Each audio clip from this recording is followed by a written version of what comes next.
Since I was a young boy, and maybe I had some problems at school or kids were mean, escaping into the world of music was my number one thing. Playing beautiful music would absolutely alter my mood and put me on a higher spiritual level, and that is, who could ask for anything more?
I was born and raised in Cicero. My mother was Italianissima, she spoke Italian as her first language.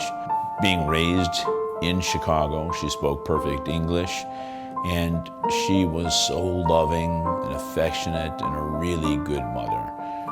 Altogether, she had 7 children. So all I remember her is working, cleaning the house, cooking, and doing everything she could for the sake of her children. She literally lived for us. My father worked for Commonwealth Edison, it was called then, and he was a lineman, so he climbed poles and he drove a truck, and it was very hard labor.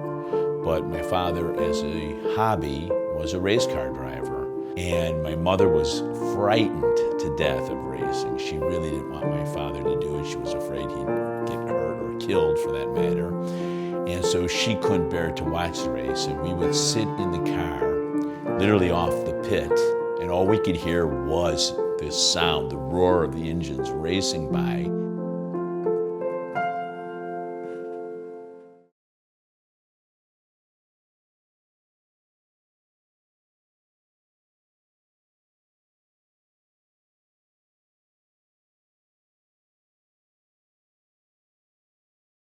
So are you nervous? No. Yes, you are. Of course you're nervous. I don't get nervous. Everyone gets nervous. I don't get nervous. So Sarah's been with me since at least 2006, maybe. I know how many students I've had that have gone on to beautiful, glorious careers. I saw the potential. I could see that she wanted to work hard. And so it was a pleasure to watch her develop and mold her, all of these years.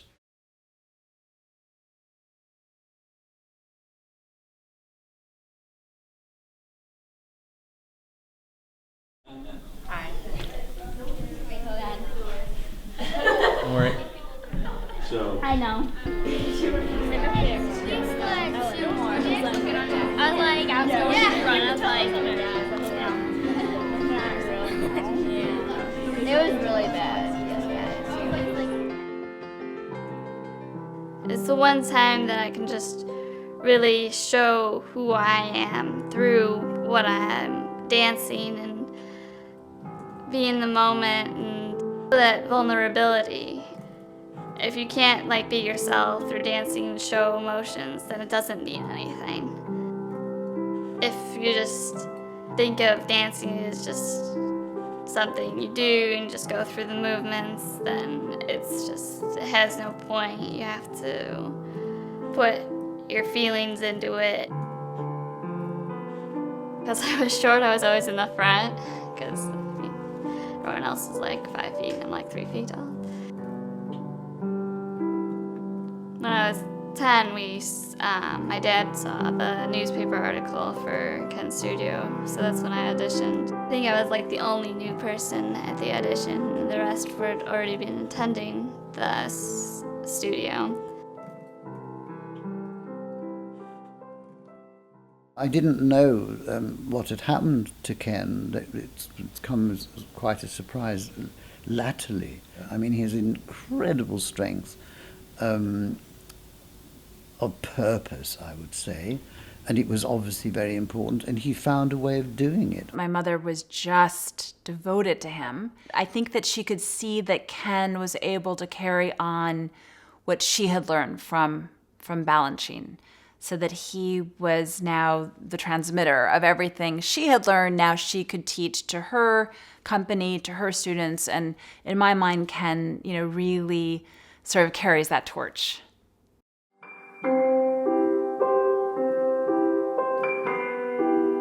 With my Italian grandparents, I could clearly see that they enjoyed classical music. And I recall that on Sunday afternoons, Channel 11, even back then, would have an opera broadcast. And I would be the only grandchild that would actually go in and sit down and watch the opera with them. I found it to be so utterly beautiful. The passion for me literally brought me to another place. And in a very strong sense, it was a refuge. I remember I would like to get up and start to dance, make up interpretive dances as a 3-year-old. My sister, younger than myself, Lynn, started ballet with the Park District. And watching the ballet class, I remember thinking the teacher was so beautiful, and she was very flexible, and she could do the splits. And I remember thinking, oh, that's just lovely, And so on the side of the class, I started to try to do the splits, and she noticed. So she grabbed me by the hand, pulled me in the class, and she insisted I stay in the class. I was really very excited. I thought, this is fantastic, learning how to move in a physical sense to the music that I already responded to on an emotional level. Well, after a few weeks of this, my father discovered I was taking a ballet class, and my father, this was definitely not in his plan for me as his son, which I didn't really quite understand yet. I was too young, and he pulled me out of the ballet class. And I had a conversation with him and was very upset. I said, but Dad, why can't I study ballet? And his answer was, because I said so. And I said to him, that's not an answer, that's not a reason. And for that I was punished. I had to stand in the corner. And I was so upset because I really loved it at that point and couldn't understand why I couldn't do this. And then he was all the more always trying to push me into sports, and he wanted me to play baseball and football because he expected and anticipated that I would carry on the same loves and interests that he had with racing cars and hunting and all those things. So for him, it was a complete about face. He never expected to have a son that would be drawn toward things that were totally foreign to him. I remember even on the day when I was told I could not go, vowing to myself, as soon as I'm old enough to even buy a ticket to the ballet, I'm going to see it on stage. And as soon as I'm old enough to sneak off to class, I'm going.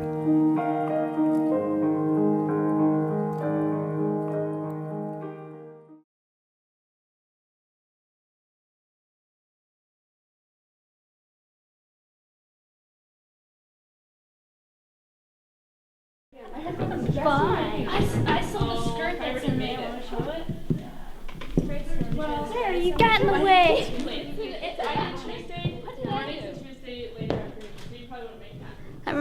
thinking that he was really friendly when I first met him, I think. That the other people at the audition were pretty intimidating because I think I was like the only new person at the audition, and the rest had already been attending the studio. But they all seemed pretty nice, and so I got along pretty well with them. You can't be looking all over the place. It just makes the whole thing become mundane, okay? You have to be here, focused in bourrée. Look straight ahead, okay? Again, bourrée, 1, 2, head straight ahead. No. When I see one student who focuses exactly on what I'm saying, and then you see it revealed in the next step they do, to me that's very rewarding. I start to correct, and I can tell some of the kids, maybe they're not so focused, so it might go in and out of the ear, you know. But then you see someone else, maybe on the far clear other end, focused, just staring and listening intently to every word you say, and then you see it manifest itself at the bar or in the center. 6, 7, 8. It was better, but now don't be late on 8. One more time. Run with conviction, not as an afterthought. These are spirits. You're no longer people. You're abstract. You're emanating this whole beauty of snowflakes. And so you've got to come down, and it's all geometric in its patterns and its mood, but there's something spiritual. So you run, but your focus is straight ahead, and you go with absolute conviction. Don't hesitate at all.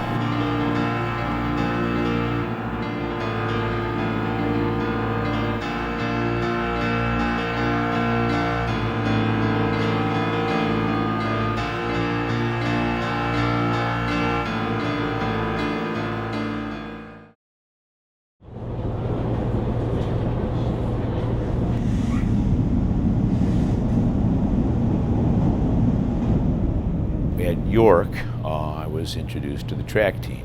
Specifically, I excelled in the high hurdles. I had long legs, I had a big jump, and our coach determined that once a week we should study classical ballet.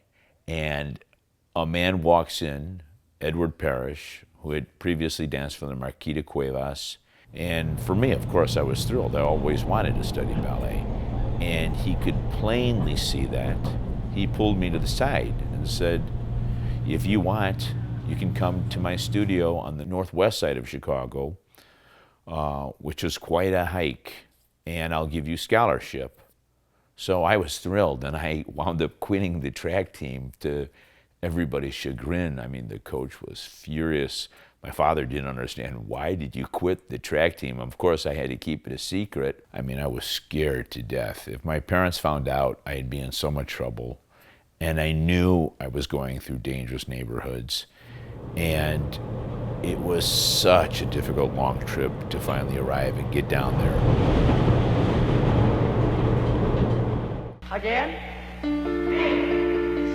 Chassé, tombe, double tour. Chassé, tombe, double tour. Chassé, tombe, double tour. Okay. He actually had fallen off of a stage in his late 20s and broke his back in 3 places. And I think his way of dealing with it was to help as many people as he could. He also fostered all these homeless boys from off the street. And that was the good, gentle side of him. 1 and 2, 1, 2, 3, 4, 5, 6, 7, 8. Where's the cease? 3, 4, 5, 6, 7, 8. 1, 2, 3, 4, 5, 6, 7, 8. 1, 2, 3, 4, 5, 6, 7, 8. And 2, and a 1, and 2. Watch your arms. And a 1. Don't argue back there. And a 1, and 2. Go. 1, and 2. You look like a church. Keep 2, and a 1. Shoulders, shoulders. and a 1. Now watch your shoulders and dance. Remember the difference there. 1 and 2 and a 1 and I took ballet classes my very first school from Ed Parrish and Ruth Ann Coulson. His technique was to whip you into shape the fastest possible method, whether you were going to kill yourself or not. It was sort of a kamikaze attitude. Kids would make fun of me. It was very difficult, and some people were very cruel. And so I quickly just decided to forget it. It wasn't for me. And about 3 months at home listening to classical music, I thought, you know what? I just let the other people triumph by getting me to quit. And in a way, it taught me a lesson for life, to become stronger and to focus on what was necessary for myself and not to pay attention about what other people thought of me. And I would go back and not pay attention. And change the arm ready, and 2. Plie, second, plie, that's 1 and There'd be maybe 25 boys in the class, unheard of today, you know, and maybe 3 or 4 girls, because the class itself really was made for boys. They were all with big jump and turns, and so it was fantastic. I was very excited that finally I could be in the realm that I so desired my entire life, to be able to study this incredible art form. Sometimes I'd be on my way back, sometimes happy, working hard, sometimes frustrated with the level of progress, always wanting more for myself. Sometimes upset because money was stolen out of my bag and I'd have no money to get home. Right here, I would walk alongside. I would be very aware how dangerous that was with the third rail and the electrical charge, and walk as close as possible, get to the platform, and jump up on the platform in order to be able to get home with no money in my pockets.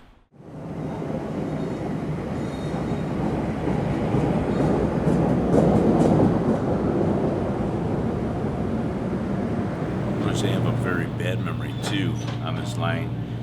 En route to class, I was attacked when I was on the walking transfer, and literally was bleeding my face, my head, blood coming all over down my head, and I remember it was a little bit of a wake-up call as to how society reacts to something that's potentially dangerous.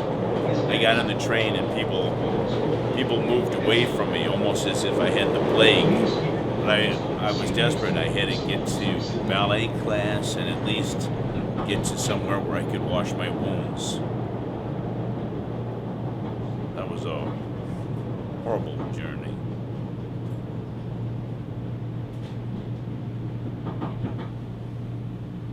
This is Southport.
my mission really has been to help someone like with my own background who is not going to get that opportunity.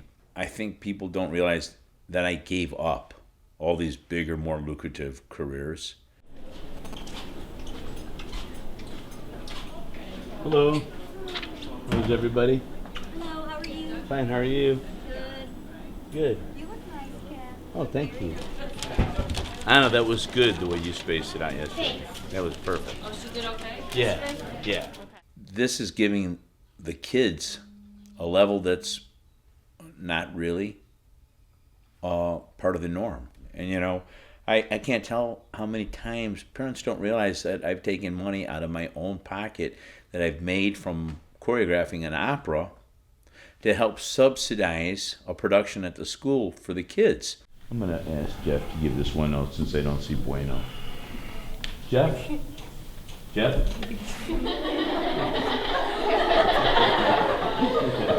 What happened? I'm going to ask you to give one note to Bueno. They'll laugh. Oh, yeah. They laugh every time I call your Okay. name. Bueno.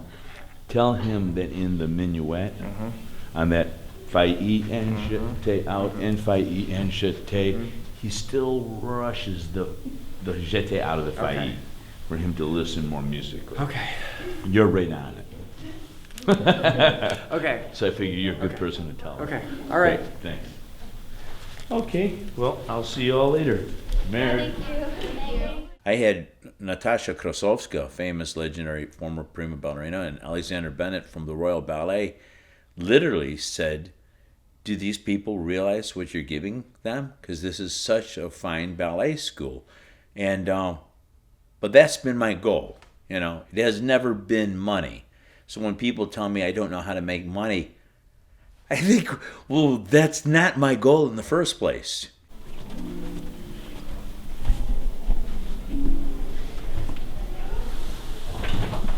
2, 1. Welcome to von Heidecke's Chicago Festival Ballet's production of The Nutcracker.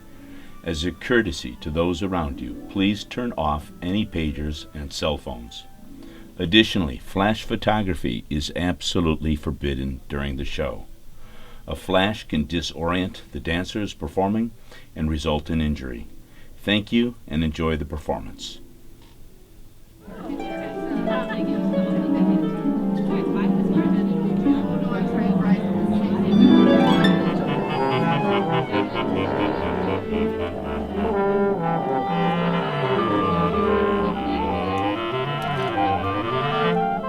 You know if I'm trying too much. No, you're good. Okay. Hold on. I don't want it to crack and hurt.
It seemed a little draggy last night. Oh, yeah, that's right. think. Not yet. We'll be first in line, though. I realize like everyone's just sitting backstage. Do you have a girl? You can naturally get back there. I'm not hungry. Not at all. You're not hungry? No. And I didn't think so. I'm being sarcastic. How'd you feel about the performance? It was good. I think. You think it was great? No, it wasn't. No? Oh. What do you have to work on? Ken told you. One thing. Oh, I already knew I was early. Oh, well, that's good then. If you knew you were early, right?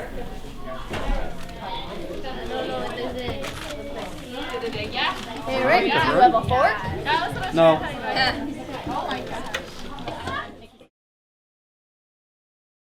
I had chosen to go to Elmhurst College. Elmhurst College was only a few blocks away from the train stations. But then the second year, I chose to go to Loyola University on the north side, their north campus. So I studied with Ed Parrish until my senior year in college. And I was thrilled when I saw in the newspaper that a former ballerina, Eva Lorraine, from the Ballet Russe, had moved to Oak Park, which is less than half the distance from Elmhurst. She was the director of the Los Angeles Ballet. She had famous students such as Charthel Arthur, who was a principal with the Joffrey, and then Cynthia Gregory, who became a famous principal dancer with American Ballet Theater.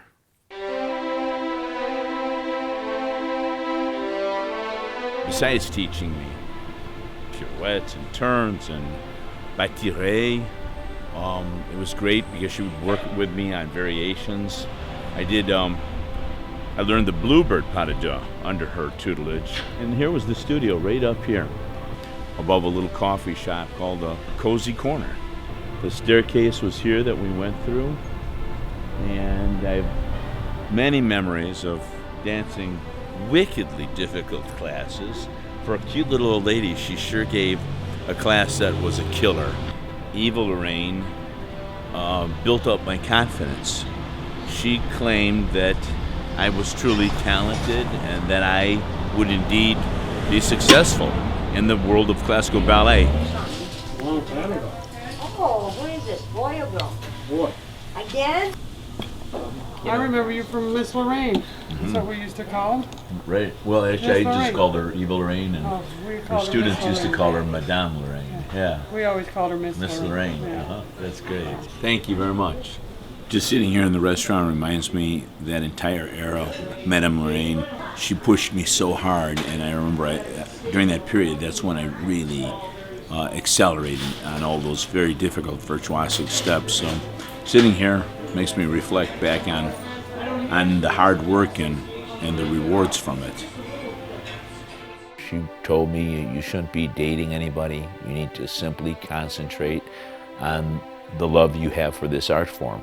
So I went through a period where it was just as if I had entered a monastery. I didn't date anyone. And I didn't think twice of it. I thought, this is what I have to do. I literally married my art form.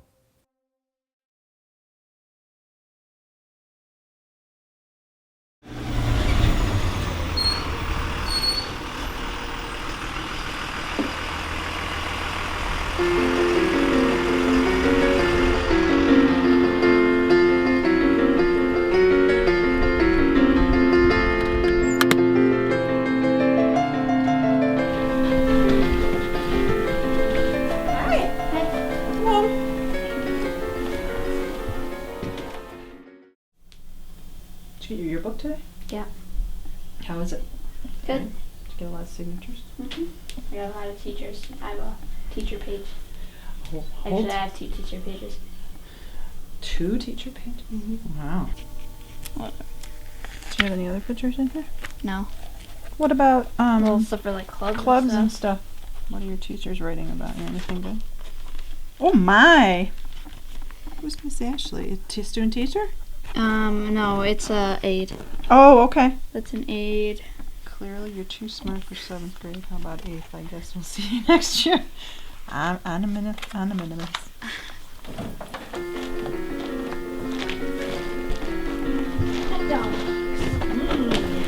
you got mail. You got mail.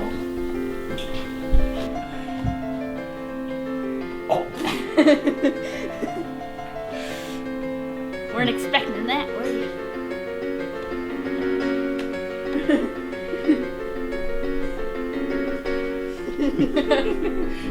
Ooh, onions.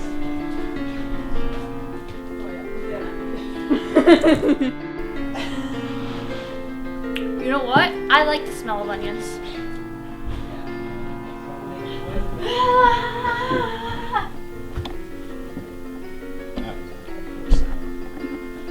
So? Oh, don't do that! But it's so inviting.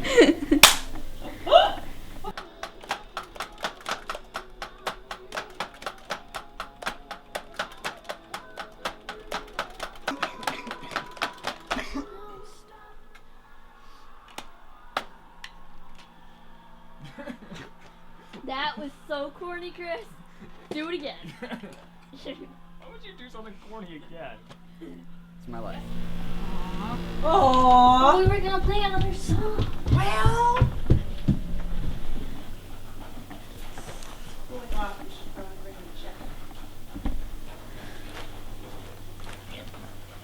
Oh! Van.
So I studied with Eva Lorraine for approximately 2 years, and a best friend of mine at the time who was living in Oak Park told me that he'd read in the newspaper that the legendary prima ballerina assoluta, Maria Tallchief, was appointed director of the opera ballet at the Lyric Opera of Chicago.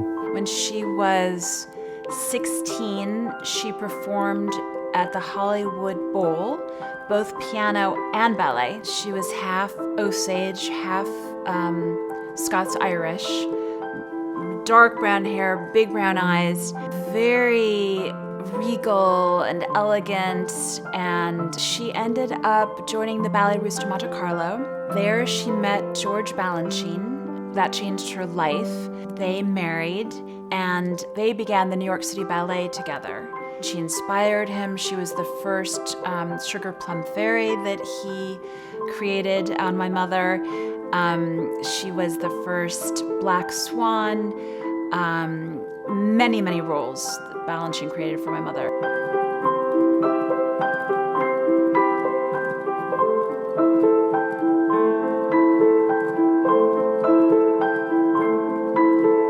She started working with the Lyric Opera Ballet Company, and then around the time I was in high school, she then started Chicago City Ballet. And she wanted to continue the legacy of George Balanchine. And she just knew everything he had ever taught her. You know, she just embodied the Balanchine technique. It was the first audition I attended. And when I walked in, I was horrified because there were a few hundred men and there were a few hundred women. Finally, when it was the turn for my group, we walked in the studios. It was on the 42nd floor of the Opera House. And I looked around as I was warming up, and suddenly I had this new confidence because I thought, these guys don't look nearly as good as I am.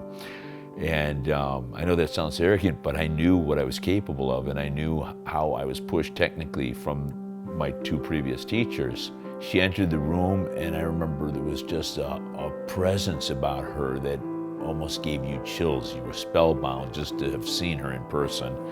And we started our class. And as the class continued, and we were doing what's called the center, with turns and jumps, I became aware that her eyes would never leave me.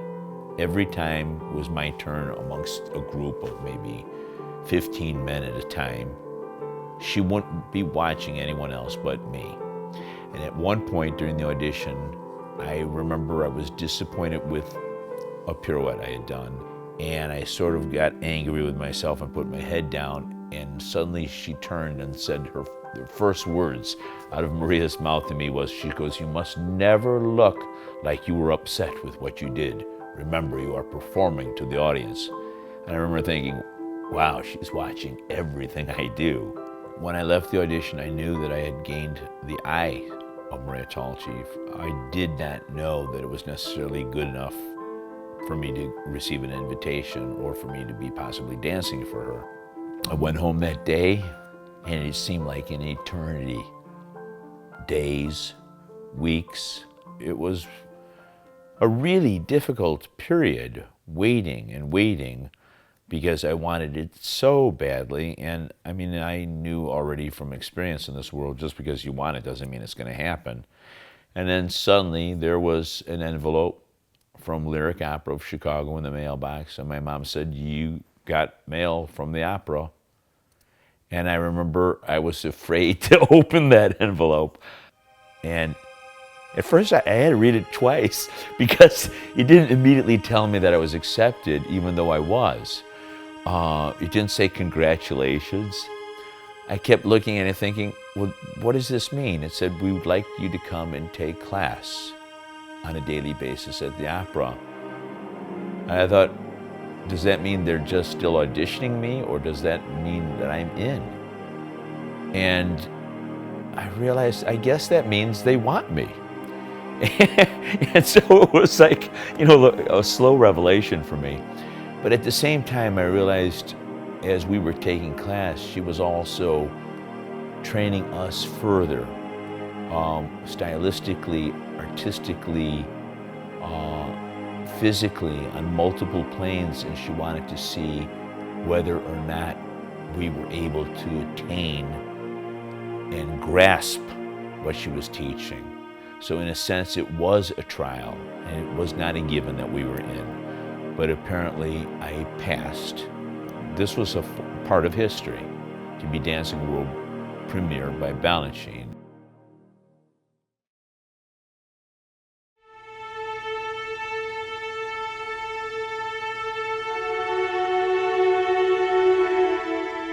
We wanted to learn, and we could see quickly that people that didn't respect everything she said suddenly disappeared. And so then eventually we were amongst that final group that were going to dance for Balanchine. We already knew Balanchine was genius, like this godlike figure walks into the room. He was always very soft-spoken. He could be talking to one person on stage right, and you could be on the furthest part of stage left, but yet you knew it was your responsibility to know absolutely what he was saying and understand it and know how to do it before he told you. And he would always be very calm, never lose his temper. Everything had to be done so perfectly. What may have appeared to the audience as the simplest scene was the opening funeral pantomime, and yet Maria rehearsed us over and over, telling us, you don't realize how important and difficult this scene is, more than the technical scenes. It was how you stood, and your leg had to be turned out, but also we were grieving over the body of Eurydice. And so you had to convey this great sense of sorrow and weeping without it looking staged. What one has to understand about this opera is traditionally one sees singers on stage. You heard them, but we acted out the entire story of the opera.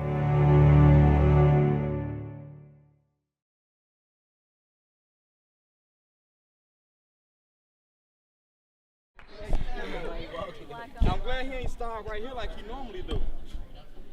Cause he'd have landed on her. There you go right there. Oh.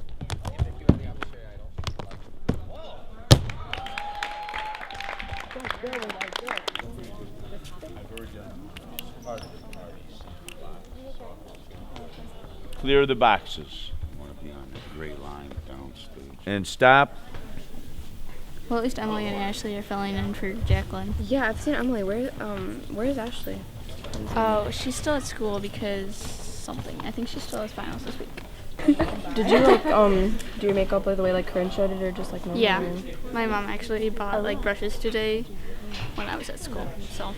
Look at Drosselmeyer, everyone. The night that I found out I was going to be Clara, he just basically gathered us all. He started out by saying who the dolls were going to be, I think. There was a couple of people who were older than me who would have been Clara, but they were like almost 6 feet. I think they were like 5'11". I said Clara can't be like 6 feet tall. So the two like short people were like maybe 5'6". There was two of them, and he announced that they were going to be the dolls. So at that point, it was very confusing of who was going to be Clara, and so then he had announced that, and it was just, I guess, a rush of excitement. And I remember my dad was out in the lobby, and he had heard it when he had said it, and I could just see the smile on his face.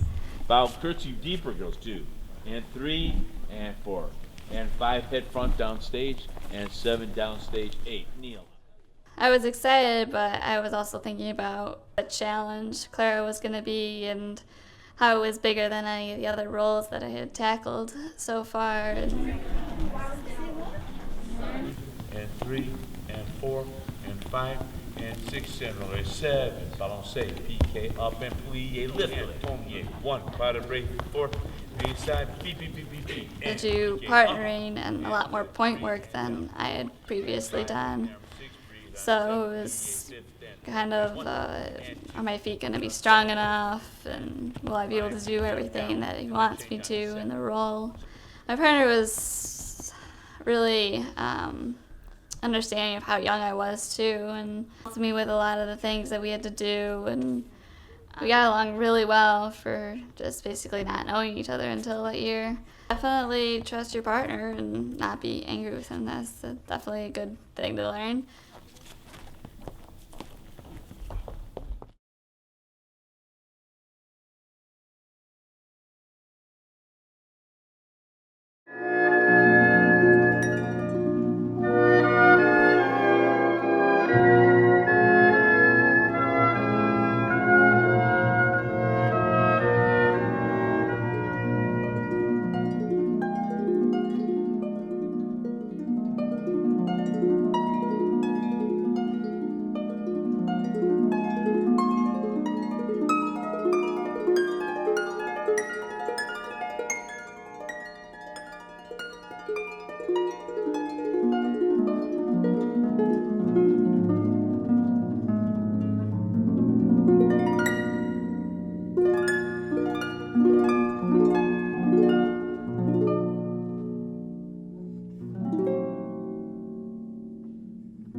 love for nature, goes hand in hand with my love for music, because there are the psychological undertones that it creates in our psyche that are absolutely as tremendous as nature itself.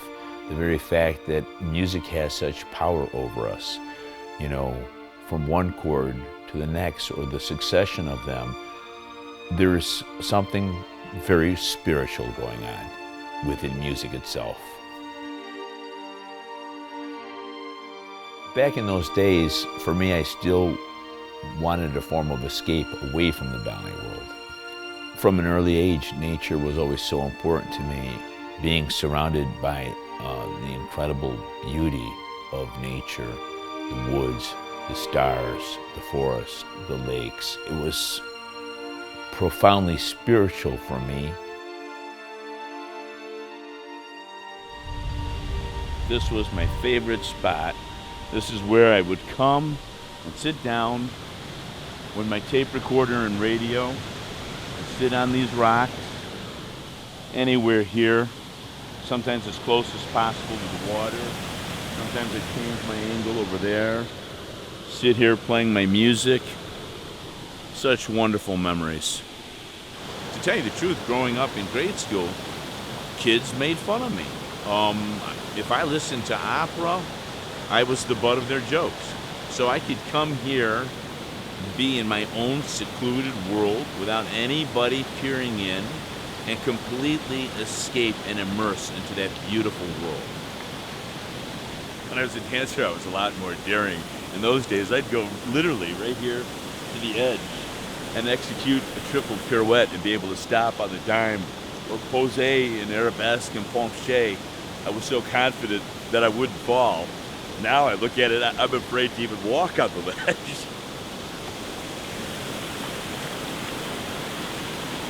One evening, and I almost hesitate to tell this story because it was so absolutely amazing to me. I sat here with a friend of mine, and it was after an evening's performance at the Opera House, and it was the Scriabin piece that I had mentioned earlier. I had never heard the piece before. We were sitting here, and I would almost like always play a game and tell my friend what I was reading into the music as it would play. And when the music started, I described to my friend, it's like there's an incredible velocity. This intense speed is racing along. And I said to my friend, I think it's the goddess Venus hurling at unbelievable speeds through the heavens. And my friend was like, wow, that's intense. And at that moment, the music continued, and I said, and at this point of the music, the clouds unfold and open to reveal her in her mighty glory. And at that moment, and I get chills thinking about it, it was a cloudy night. The clouds opened, and there was Venus in full splendor, and we really just sort of freaked out. And then, more to our amazement, after the narrator, the DJ on the radio, described the piece of music as the Poem of Ecstasy by Scriabin, and actually said that the music was to depict the goddess Venus flying through space. I remember my friend was especially even more freaked out than I was. An amazing experience. Sort of sounds crazy, though.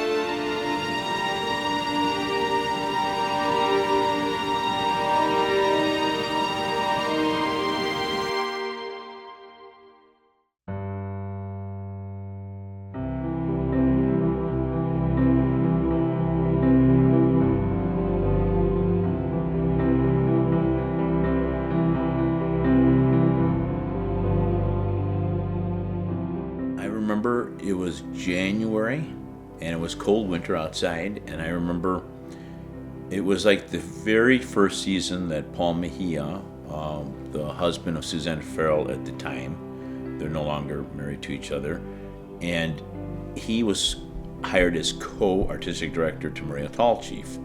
And It was exciting in that era because he would choreograph new ballets, and he'd often feature his wife with us with the Chicago City Ballet. So it was like we were a direct link to the New York City Ballet of Balanchine, and Balanchine was artistic advisor. And when he first came to Chicago, he didn't really use me in anything, and I always maintained my professionalism, and I always took class. And I remember one day he just turned and looked and got excited, and I remember I was doing a step across the floor, and with difficult beats in assemblée, a cease in the assemblée, with just 6 beats, and he then all of a sudden became very interested and started watching me and giving me encouraging remarks, and then he put me in as a lead boy in a new ballet, Stravinsky's Etudes. The ballet, as we were rehearsing, the Stravinsky counts were difficult, and I remember vividly, we were dancing full out, and 2 boys in the corps de ballet at that point ran straight into me. I ran to center stage doing an assemblée, sisson fouetté, and they ran into me, and my knees hit them while I was turning in the air, and you could literally hear my knees pop out. Dancers told me from outside of the studio in the hallway they could hear the pops.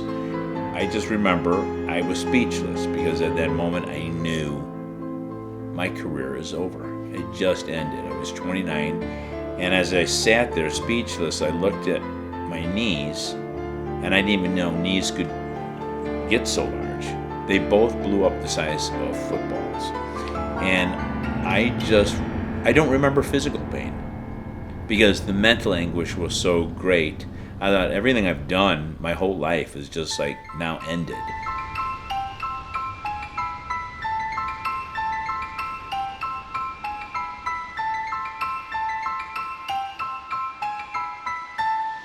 I have to admit that I felt suicidal. I felt like the whole reason my willpower to live was through classical ballet. I had fought so hard to achieve being allowed into that incredible world.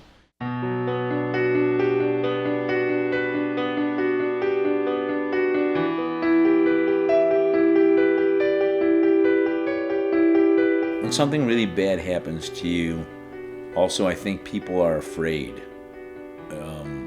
And dancers in general, I think they were afraid to see me that way, and so basically I didn't have any help.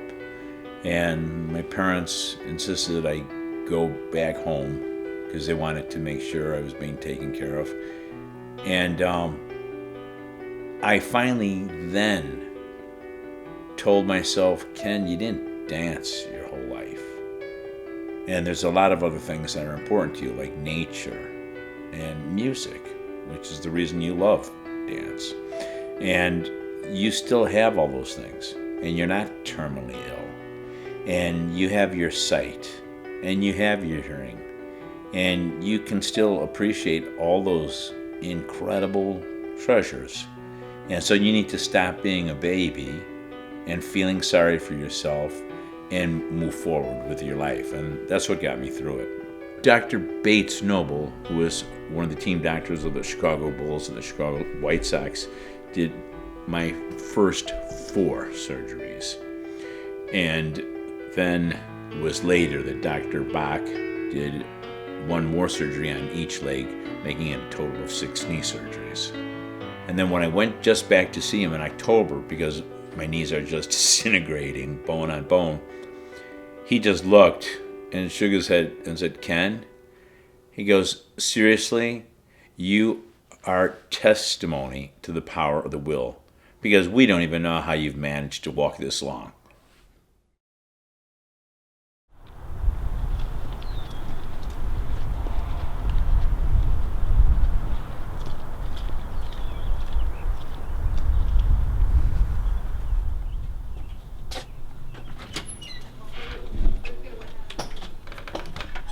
Hello. How is everybody? Hey. Hi, Kenny. Hey. Hey, Dad. Hey, baby. He never led anyone to believe that That it was over. so horrible, like that it was. I No, never knew that. Yeah. right. His attitude Right. was so good, and he downplayed it. He didn't walk around with his head down and make you feel sorry for him. No. So nobody really knew the extent of it. It's spreading so quick, that's why. So you were just hoping you could get a job, survive going into anything at that time. It was workman's comp, so they sent me to a career consultant named Grace Gianforte, and I was so upset. I was willing to be a bank teller, a truck driver. I didn't care. Just like, send me, where do you want me to go? And I was, devastated. And she said, no, you can't do that, which is not really what great workman's comp wants her to do. Right. And she said, you had a special career, and I couldn't even imagine that. I thought, oh, she doesn't know the business. And finally, she asked me to humor her and send a resume out. And I was like rolling my eyes, like, oh, you're kidding me. I'll humor you. And she said, I had just moved to Naperville then. And she said, what would you like to do? I said, maybe if I could, it'd be nice to be on the faculty of a university and teach. So I sent it, and at first there was no response, and I said, you see? And then a few months later, they called and asked me to teach a series of master classes, and I was stunned. I was like, you're kidding. She said, okay, you sent out one resume and you got one job. She said, would you do me a favor and send out another? Well, how did you end up falling then into becoming an artistic director? Well, that was How the did that- second resume I sent out. I sent a resume to Rockford. Yeah. And, to make a long story short, I was shocked that out of like 300 resumes, I was one of the top 10, and they narrowed it down to the top 3. And then a guy named James Moore, who used to be the assistant to Jerome Robbins and the former director of the Royal Swedish Ballet, called me, and he was the head of the dance department at the University of Wisconsin at Stevens Point, and asked me to teach a class for him to observe. When I was done with the class and he interviewed me, he said, be on the level with me. If you want the job, you're the #1 recommendation I'm going to make, so don't waste my time. I was like, oh, yes, I want the job. When I walked out, I was like jumping and screaming. For me, the biggest moments of acceptance was I could not wait for Maria Tallchief to see my work, because having danced for her, she was like a second mother. For me, approval from her would have been unbelievable, better than any critic. So when she saw the first piece of choreography, I choreographed an opening night of La Sonnambula at Lyric Opera. I knew she didn't expect much. And I think she was a little bit apprehensive, like, oh dear, now we're going to see what Kenneth has done. And afterwards she said, like in dismay, that was good. In shock. And she goes, that really was good? She goes, tell me, Kenneth, how did you think of those steps? I said, it just came to me as I was setting it, and it came to me from the music. She said, Ken, it reminded me of Balanchine. She said, whatever you're doing, keep doing it. She made the greatest quote about me once to a publicist. She said, Balanchine once said, the greatest artist is a poet. And then she took a breath and she said, and Kenneth is a poet. Yeah, beautiful. So what did you think? I don't know. You didn't care for it, right? No, I thought that was for sissies. Right, right, exactly. Yeah. So it took me a long time to educate you guys. I thought, oh, sissies do that. Right. And I got to tell them the one thing that I always remember that was really hilarious. We lived on Washington Street, and I don't know how old you were. You were a little guy, 8 or 9 years old, and we lived across the street from the playground and school, And I don't know what happened. We were out there, and we ended up with a football. You know, and I gave it a Ken, and I says, "Here, throw it." And he threw the most beautiful spiral pass. First time he touched a football. I'll never forget that. Honest to God, it was unbelievable. And it was, you know, a good distance for a little guy, and it was a perfect spiral. I said, "Holy Christ!" I was amazed. But then, you know, he went more into, you know, the dancing aspect.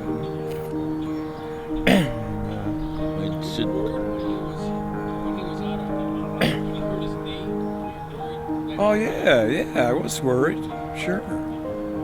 I couldn't believe what happened. I mean, and I can remember when we used to go down, your mother and I'd go down and watch you with some of the company. The company, yeah, and you'd be dancing, and boy, I'd be so nervous. I would be extremely nervous. But at that point, you totally change. You're like, wow. Oh yeah, and I didn't want you to make any mistakes, and I was so terrified. I didn't know that. That you would make a mistake, and I said, "Don't make any mistakes."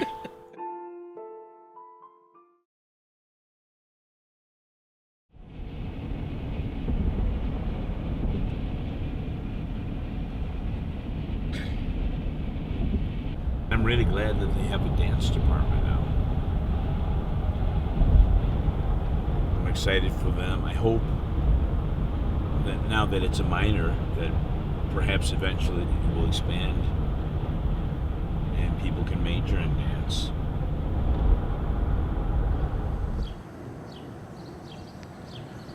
You have a Russian school, and a syllabus was created by Agrippina Vaganova, very famous. So we have this Vaganova technique. Then the Danish have the choreographer, ballet master, August Bournonville. Then you have the Italians had Enrico Cicchetti. And then the Paris Opera, the original school was founded in 1669 or so. And that's Académie des Danses, and that's today the Paris Opera.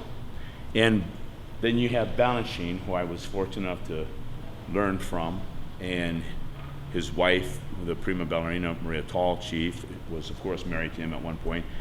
He came from the Mariinsky, which was completely Vaganova, but he took ballet to a new, higher, heightened form by taking the best from everyone. Demi-plie, 1, open the arm, 2, plie, lift the arm down. And again, plie, open the arm here, and then lift the arm and head. Then, and even when it's here, it's not resting. It's locked again isometrically. And even in high fifth, put both arms in. I should be able to go like that. So let's say you're turning. You don't want any, later if you develop a nice pirouette, naturally the inertia, the turn would make your arms fly all around. And when you're jumping, your arms would bounce around if you're not actually holding them absolutely solid. HPK, out, and second. Now spot me, come forward. Up, spot front. Right to my finger, out, that's better, out. And snap it, out, and in. That's right, right to here, and out, good. Actually, we better do it this way, see the crowd. It was really great meeting all of you, and I hope I see all of you again soon.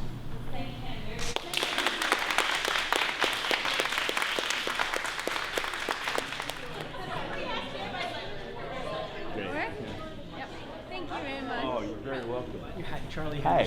Nice to meet you, Glad Charlie. you're here. Yeah, it's a pleasure. The easy bio questions. Your major at Elmhurst College was? English literature. Because they didn't have a dance major. Yes. They didn't have any options for you whatsoever. Exactly. Okay. Right. You had everybody locked on, start to finish, not a sound, and they were with you. And that's a compliment as well. Thank you very, very much. I really appreciate that. I don't even think of that. It was amazing. Really Thank a you pleasure. so much. That was great. Oh, Thank you. my pleasure. My pleasure. Thank you very much. Absolutely, my pleasure. Have you ever seen this poster? Yeah. Those are my feet. No way. No, really. 1979. That's amazing. The tights were dyed. I was dancing a production of Love for 3 Oranges at the opera. I had moved to New York. My shoes, very typical of me, I like the wide elastics. I put elastics in. If you notice, they don't even match. That was my trademark. And my father was an electrician, so I used a silver electrical tape. And I had 2 pairs of leg warmers that I wouldn't throw out. This maroon one and a green pair that had holes by that point. And I remember even the days that he was coming in to take the shots. I thought, well, that's a stupid photo. Why would you want to show the whole body? You know, little did I know it was going to become popular. I thought, who wants to buy a picture of my lousy shoes? You know, I saw it from a totally different perspective. It's a strong statement. Yeah. I see that like everywhere. It's like that is just like a dance. I love it. I worked with Ken for, almost 10 years. For me, opera is the great work and the great combination of so many talents. And you're looking for emotional truth. When you see the athleticism of the dance, really, I mean, there's the part that's amazed, the way you're watching gymnasts at the Olympics or the figure skaters, but then there's that part that gets beyond the technical brilliance, that gets to the emotional level. And you get more of that in opera. It's set up that way. This is what inspired this composer to stay up all night writing that music, because he didn't want to just find little moments. He wanted to find big moments that kind of embrace all of humanity. The problem with working in opera, I've always found, is what I hate most is where you've suddenly got dance, and they all look like a lot of dancers suddenly troop on, and they're all doing lots of things that people don't do. It's got to look natural, and that's one of the things that he was so marvellous at. He managed to create this illusion that everybody danced naturally, with all the cleverness and all the intricacy of the dance and the choreographic content. He's very inventive, without being eccentric or egomaniacal, drawing attention to himself, which of course some of them love to do. Well, we all like that, of course, because we're all egomaniacs in this business. We did Gioconda at Lyric Opera, and that is a ballet. That's the Dance of the Hours, and that was an absolute ballet. I mean, it's a divertissement. He did it brilliantly. It just brought the house down. I don't think anybody remembered the rest of the opera. I think it was just Ken's the ballet Dance of the Hours.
Aida has actually a very special place in my heart, because when I was 12 years old, I saved up enough money to buy my first operatic recording, and I bought the complete opera of Aida, and I completely memorized the opera in Italian from the beginning to the end. So when I hear that overture to Aida, it's actually a rather emotional experience for me. I almost have to fight back tears. This is the third Aida I've done, and all 3 versions have been completely different. I did one for Lyric Opera, I did one for the Dallas Opera, now this one. I never feel comfortable taking the credit for what I do, because I truly believe that as an artist we are vassals of something else coming toward us through spiritual means. And so I just feel lucky and blessed and fortunate enough to be one who's able to help transpose it into the physical world and make it accessible to people. The director is Andrew Sinclair, and this is the first time I've worked with him, but he's very meticulous and thoughtful, and at the same time, he's one of those stage directors who's truly blessed with an ability to bring not only the story through, but to do it in a way that's colorful and exciting to the audience's eyes, and that's always important. I'm using more choreography, in fact, in this Ida than I have done before. I've always used dance to a great degree in the Triumph, because I think the scene requires an energy which dance can provide. But this one I've used dance even more than before, and I think it has a logicality. It brings that section of the music to an understandable close in the lead up to the arrival of Radimes. I think one would describe opera as a culmination of all the arts, because it encompasses music, literature, poetry, design, choreography. So it's quite an extraordinary art form. So at the beginning, I sit down with the director so that we determine how it's going to be approached. But then I never plan the choreography out in advance, and I don't do it with a classical ballet at all. I might have some preconceived ideas of a couple of steps, but I don't like to go too far with it. I'd rather explore it on the dancers and push them to their limit, because I think if you try to plan it out, a particular dancer can get from point A to point B perhaps too easily and have time to wait, or perhaps it's impossible and you've banked on the fact that you're expecting whatever you drew out to work, and it doesn't work that way in choreography.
Stop right there.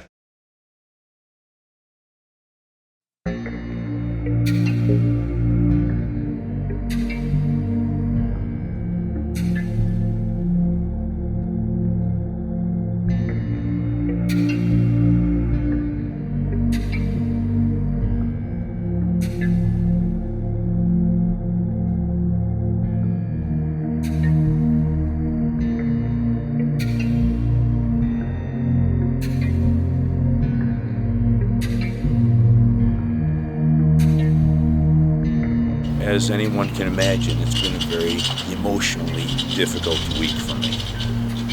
The only thing that I can say from my heart is that when I got phone calls starting at 6 a.m. from the Chicago Tribune, the Washington Post, the New York Times, the Wall Street Journal, from a PR firm, it made me feel good that she was still remembered, because as an older woman, it almost seemed like the world forgot her.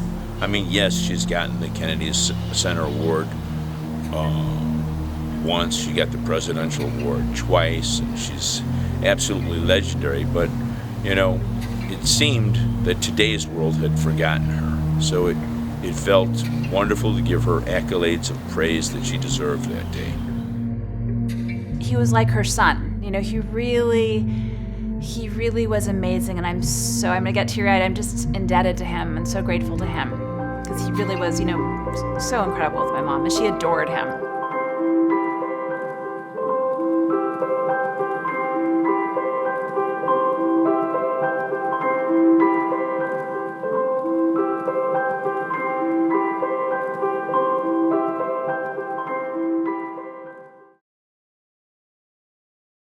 and they're all saying it's the best ballet they've ever seen in any opera ever, you know, which is fantastic. And Ian Campbell literally climbed over 8 to 10 rows after the conclusion of the ballet. He came and hugged me and said, "I just want to thank you for what you gave our company."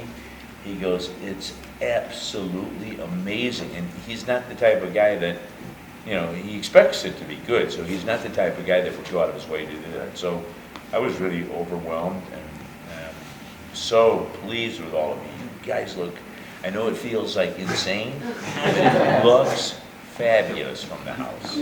Well, Ken's done a lot of work with us, and it's always great, but I think he's really excelled himself with this production of Aida. The ballet is incredible, and in the triumphal scene we actually have an extended ballet of a kind you don't normally see, and I can't imagine it being any better than he does it. I'm very, very proud of the work he does all the time.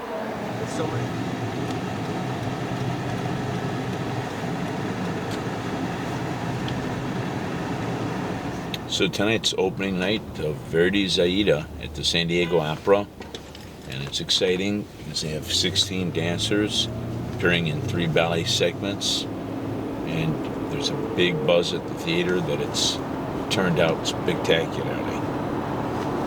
It's a little bit sad for me too. It's almost like a graduation, you know. There's always, maybe you'll work with some of them again, but there's undoubtedly probably not the possibility I would have the entire same cast all with me again. So there's a bit of a family loss feeling.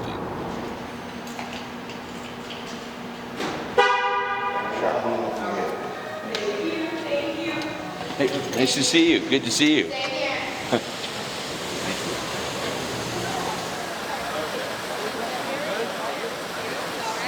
Kenneth is very much attuned to the needs of the story, of the narrative. Some choreographers, I think the temptation is to turn the dance into a sort of divertissement that basically interrupts and sometimes stops the action. And with Ken, I think he's very sensitive to that, and I've also been told this by directors who work with him. And his choreography really serves the story. Not all choreography feels normal to the body, but his style, his movement, just, it doesn't hurt. Nothing hurts. You're walking out like, oh, I have back pain. But it has a nice flow. He's very musical. He's inspired me and a lot of these other dancers to put out like great work.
You're going to do a solo in this piece. I'm going to have corps de ballet surrounding you with different chapters of my life. Oh, that sounds Okay. really cool. Thanks. You're welcome. It's a big honor. My pleasure. Your mom. I come talk to you. I'm a customer.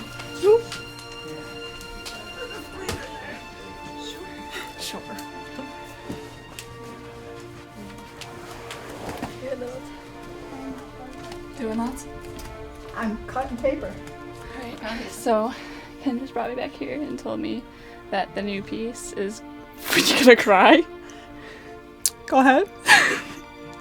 That the new piece is going to be about his different stages in his life, and that I'm going to be the soloist in it, and everyone else is going to be corps de ballet around me.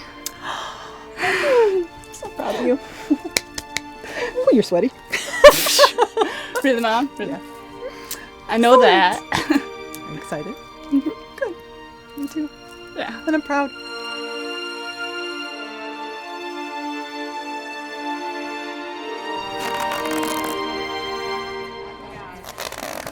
Today we're at the Paramount Arts Center in Aurora, Illinois, and we're doing our summer workshop. And I'll never forget, Maria imparted great words of wisdom that I think of every single time I walk through a stage door. She always said that the theater is like a church. And when you walk in, you have to show you the great respect you have for the art form that we participate in. 6, 7, and stop. As you know, many schools go to a high school or a grade school auditorium, but I feel it's important for the child, the students as they develop, to really have a professional experience. It's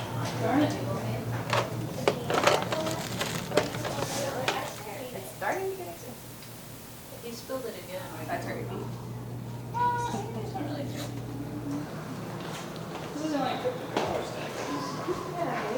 It's right around that little corner.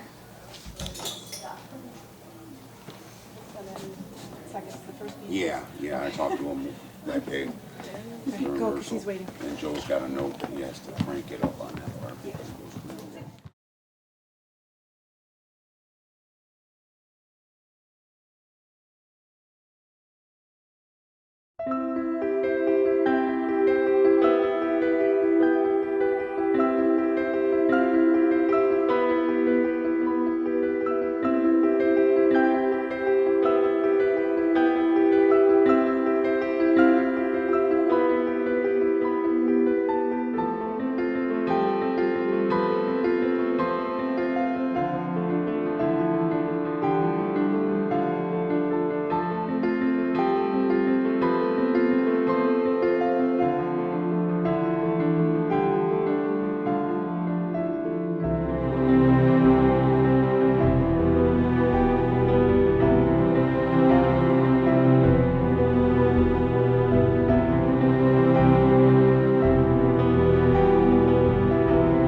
been a brutal winter.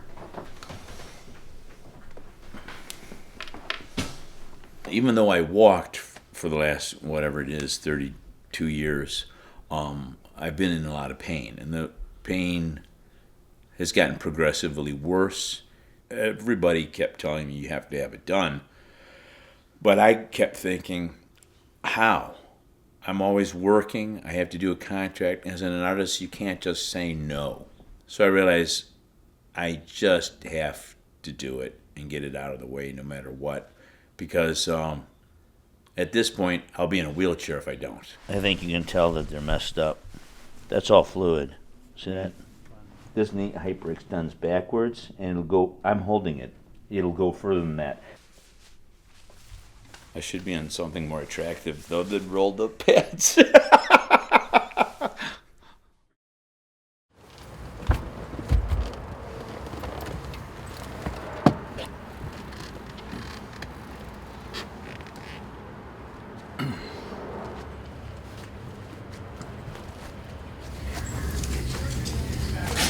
Hello. Hello. What's the last name, sir?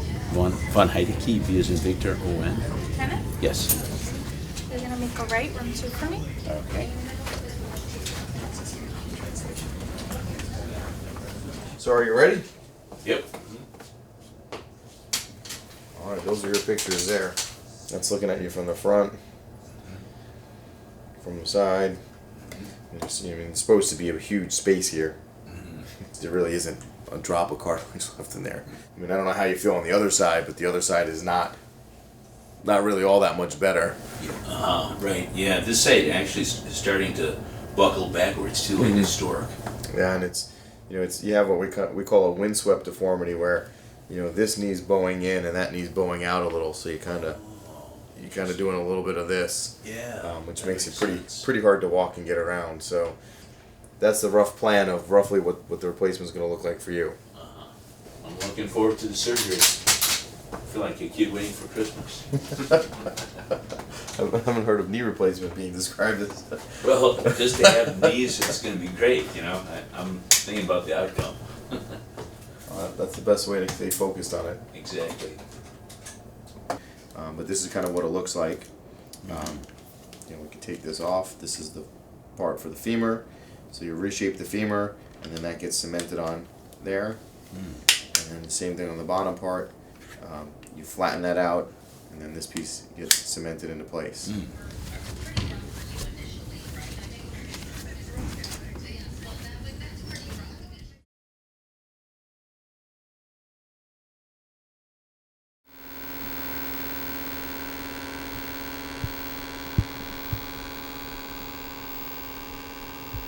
Today is April 9th, and it's a week and a day after my surgery, and I'm glad to have this past week behind me.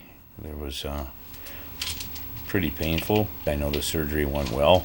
The nurses and doctors told me that I should anticipate possible swelling, which I have right now, a great deal, and so I'm trying to ice it down. Right now I have about 90 degrees bend in my knee, and I know they'd like to get that to increase. The last thing I want to do is possibly risk any of the good that the surgery has already produced. So I want to be very careful with my physical therapist to do everything right. So we'll do the one, you on that position first before I have you lay Okay. down, and then we'll do it last. Lifting the leg? Relax, deep breaths, and 1, 2, 3, 4, 5. So lower it down, bring your toes up. Wow, that really hurts today. Push. 1, 2, 3, 4, 5. Don't forget to breathe.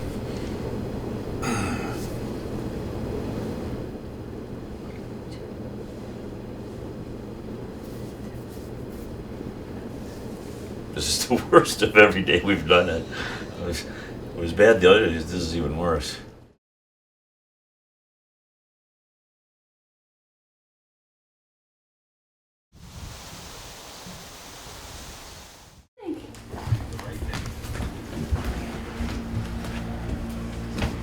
It was Definitely a lot harder to find where you fit in with everybody else when you have such a passion for things and not everybody else knows what they're going to do. She was headed towards the professional and the ballet career. And I basically said that I wanted to be homeschooled after I had graduated middle school. And you can only take 5 days. You're given 5-6 days a semester. Her 5 days were used to travel in the fall for auditions with Ken and travel in November and December for tour weekends. Well, what if there's more than 5 days? Now what am I going to do? She just was really focused on the ballet.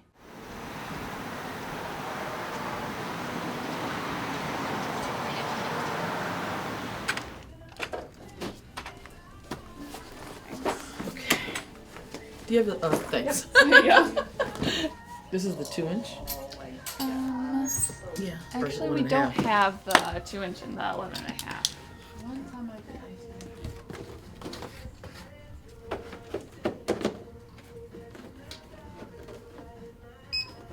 Would you like the receipt if you were in the back? With me, please. And what's your name? Sarah. Okay, we're gonna look for you on the international stage. So then how did the Stashville program come along? My mom and I basically through 2 or 3 months, we just traveled a lot of different places. There are some companies that will hire you at 18, not too many. Nashville was one that she really liked from the beginning before we went to the audition.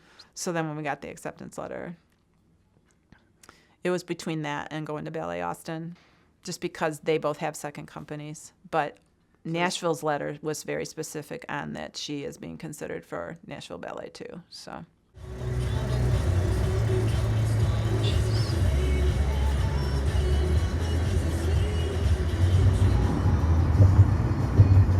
Some of the places I went on auditions, they just had auditions that were like hundreds of people, and I don't want to be in that.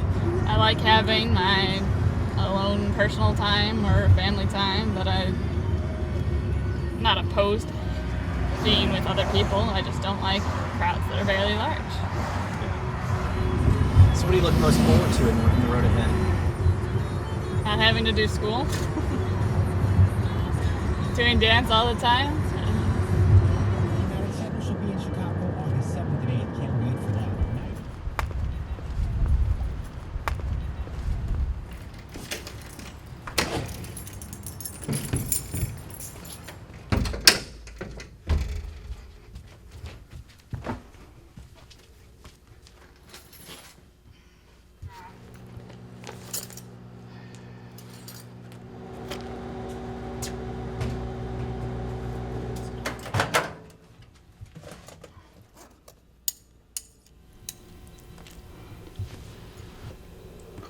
Is it just the two usually?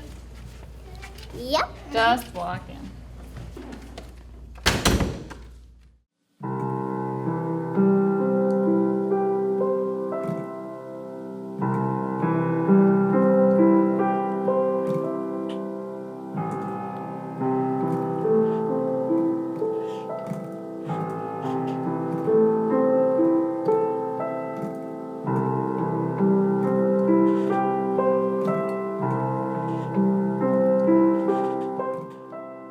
To the side.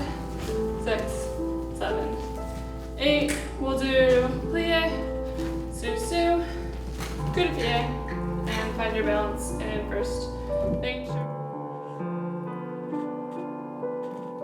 Can you use mine? Or sure, I will. Oh, is this a football club? Yes, it is. It is. I'm playing to What play are you gonna play? What? I'm playing What play are you gonna defense. Defense. Defense? What kind of defense? Nickelback?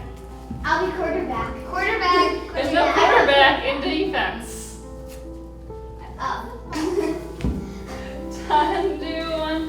Actually, so we're all acting out. 1, 2, 3, 4.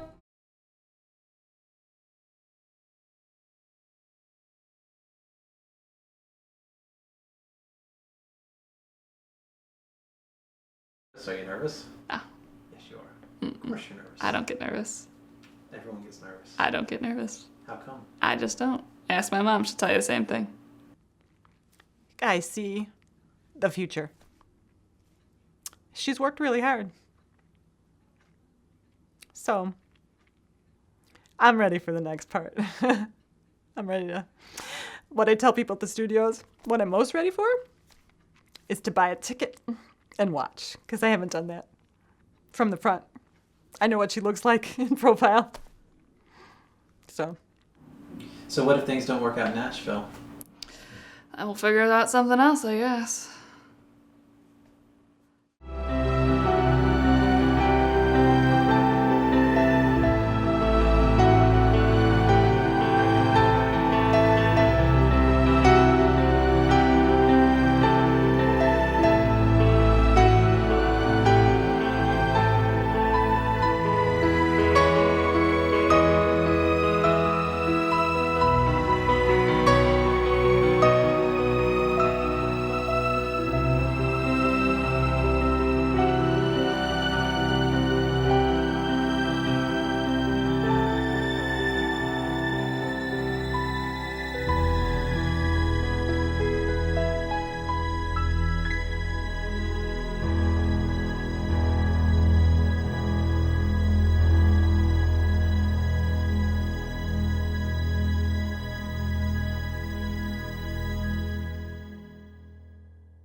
As an artist, you're so rewarded in so many rich ways, multiple levels.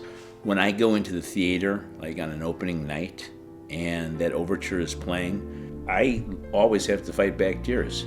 It becomes very emotional to me. The first half of my life, I fought my way tooth and nail to be able to enjoy the arts and to dance professionally. So I fought all those odds and made it.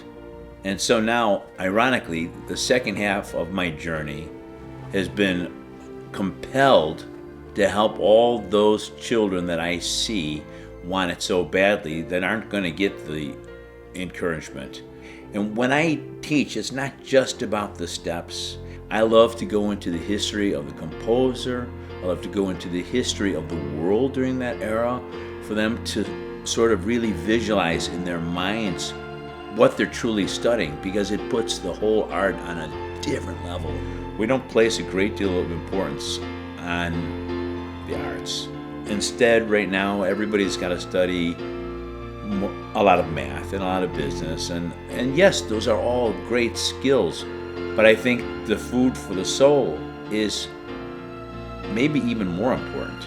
You know, people have found in the United States that when they offer programming to kids that are in, less fortunate neighborhoods, that if they give them arts and things to work on, not only does it keep them off the street and out of the gangs, but it elevates their soul to something that they want to live for, So there's so much good that comes out of it.